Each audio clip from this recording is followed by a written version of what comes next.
Hello student, कैसे हैं आप लोग। उम्मीद करते हैं अच्छे होंगे।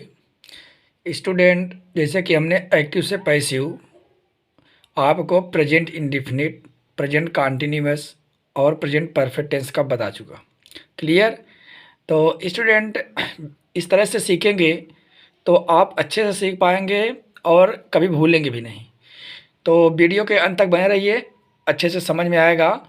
तो हम टाइम को ना बर्बाद करते हुए सीधा हम पॉइंट पे चलते हैं कि हमने present indefinite, present continuous, present perfect और प्रेजेंट परफेक्ट टेंस की पैसिव कॉन्टिन्यूअस की पैसिव वॉइस बनती नहीं।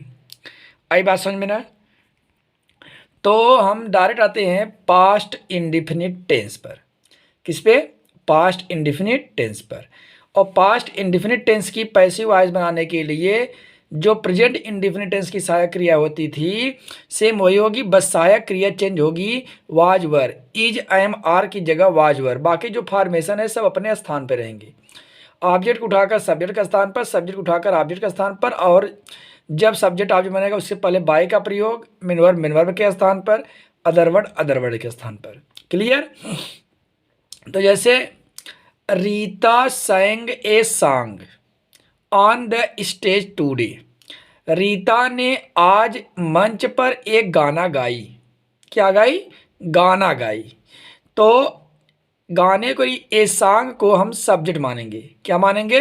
क्योंकि रीता सब्जेक्ट है, sang वर्ब है और सॉन्ग क्या है? ऑब्जेक्ट है। ऑब्जेक्ट को उठा करके हम सब्जेक्ट का स्थान पर रखेंगे। क्लियर।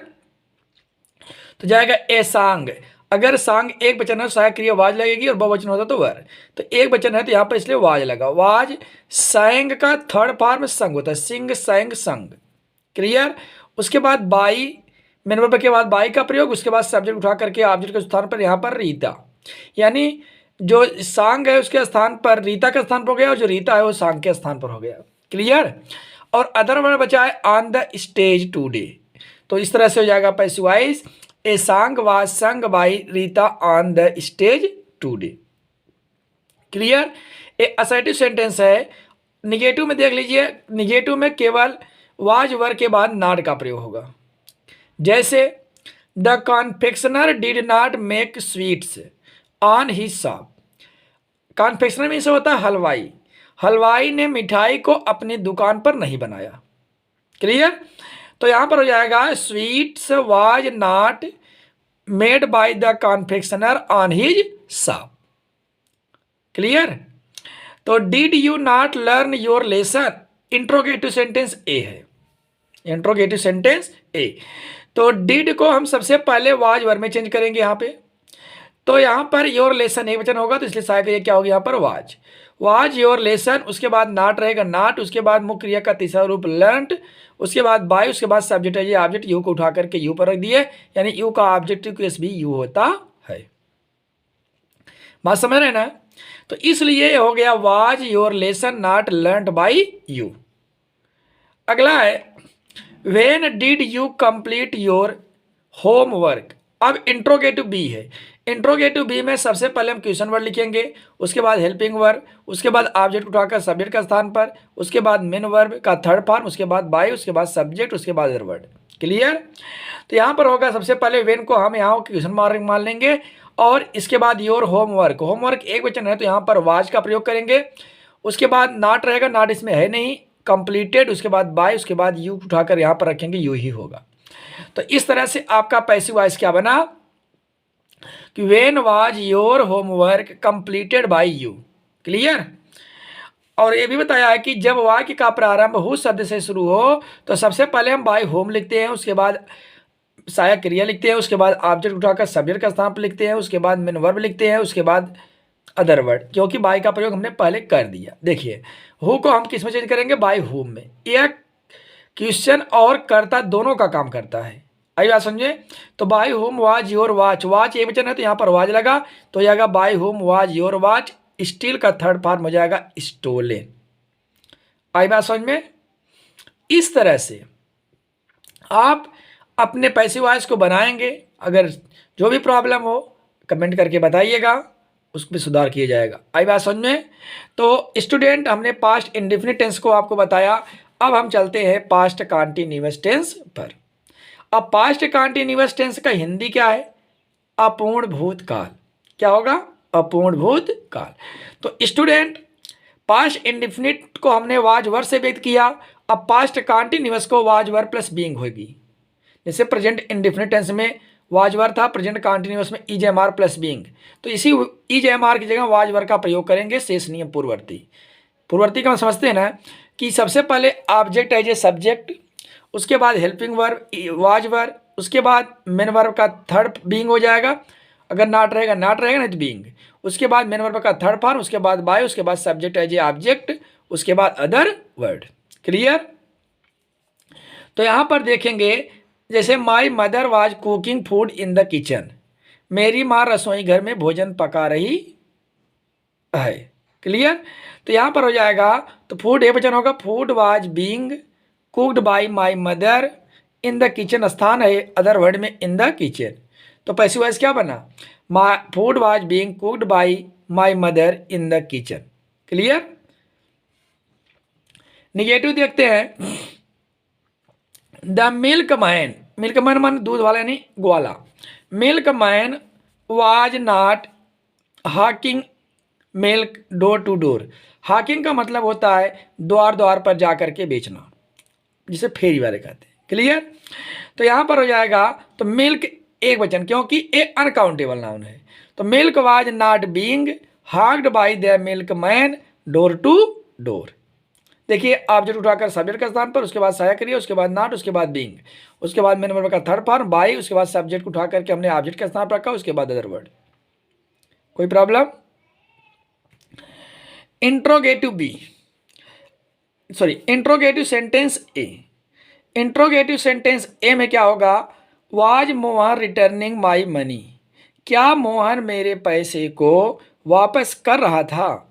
तो यहाँ पर मनी एक वचन होगा क्योंकि अनकाउंटेबल नाउन है, तो यहाँ पर जाएगा वाज माई मनी, नॉट रहेगा, नॉट है नहीं, वाज माई मनी ना बीइंग रिटर्न्ड, रिटर्न का third form returned by Mohan. समझ में आया? तो स्टूडेंट अब इंट्रोगेटिव सेंटेंस ए हो गया, अब इंट्रोगेटिव सेंटेंस हम बी देखते हैं। इंट्रोगेटिव सेंटेंस बी में क्या है? When was she going to Mumbai with her brother, वह अपने भाई के साथ मुंबई कब जा रही थी।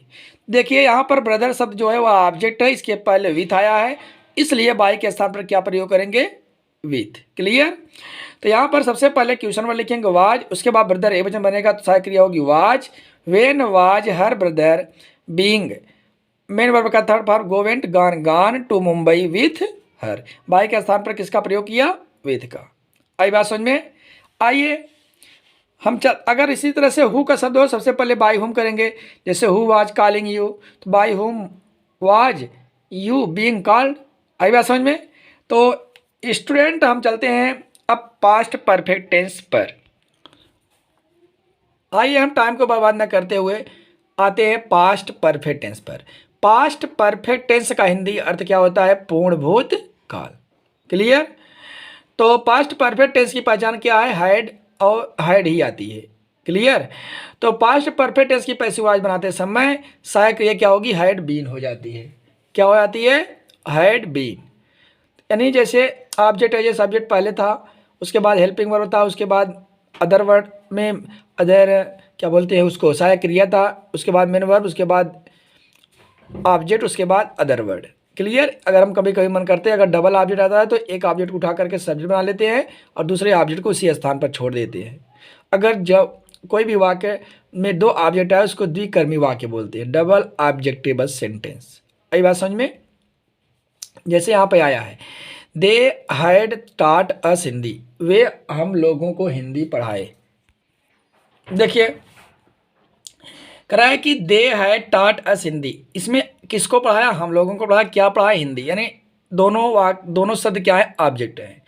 तो पैसिव वॉइस हम एक को बनाएंगे, चाहे अस को चाहे हिंदी को। तो अगर हम अस को मान लेते हैं तो हिंदी को अपने स्थान पर लिखेंगे।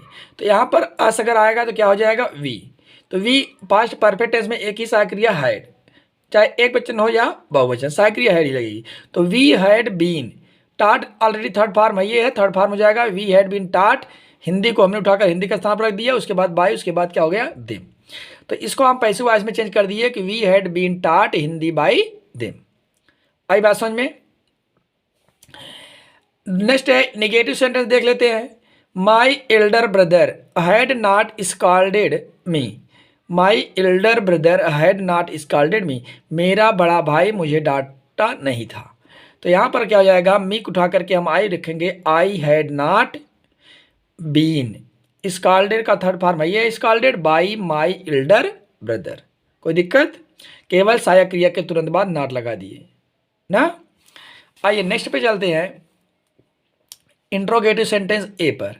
इंट्रोगेटिव सेंटेंस ए क्या है, had they helped the poor. Had they help the poor, क्या वे गरीबों की मदद किए थे या कर चुके थे। तो यहाँ पर हो जाएगा हैड सबसे पहले, उसके बाद द पुअर को ऑब्जेक्ट यानी सब्जेक्ट बनाएंगे, द पुअर, उसके बाद बीन, उसके बाद हेल्प्ड, उसके बाद देम। क्लियर। तो यहाँ पर पैसिव वॉइस का क्या बनेगा, had the poor been helped by them. Clear. Interrogative sentence A के बाद बी। तो यहाँ पर इंट्रोगेटिव सेंटेंस बी क्या है, why had the cobbler not mended shoes. Mended का मतलब होता है जूता बनाना, मेंड का थर्ड फॉर्म है। तो सबसे पहले हम यहाँ पर क्लियर करें कि कॉबलर यानी मोची जूता क्यों नहीं बनाया था। क्लियर। तो यहाँ पर हो जाएगा सबसे पहले वाई हैड शूज, बहुवचन है तब पर भी कोई मतलब नहीं है क्योंकि शायद एक ही है। तो shoes not been mended by the cobbler. आई बात समझ में। तो इंट्रोगेटिव बी में देखिए हु वाले वाक्य को, who had bought this car. इस कार को कौन खरीदा था। तो सबसे पहले क्या हो जाएगा, बाय होम। हु को किस में चेंज करेंगे, बाय होम में। By whom had this car been bought. Other word है नहीं, अदर वर्ड इसके बाद लगे नहीं। तो स्टूडेंट आज हम आप लोगों को यहाँ तक पढ़ाएं, तो आशा करते हैं कि आप लोग अच्छे से पढ़ेंगे, फेयर बना करके अपना कंप्लीट कर देंगे फेयर, ठीक, ताकि आगे कोई प्रॉब्लम ना हो। थैंक्स।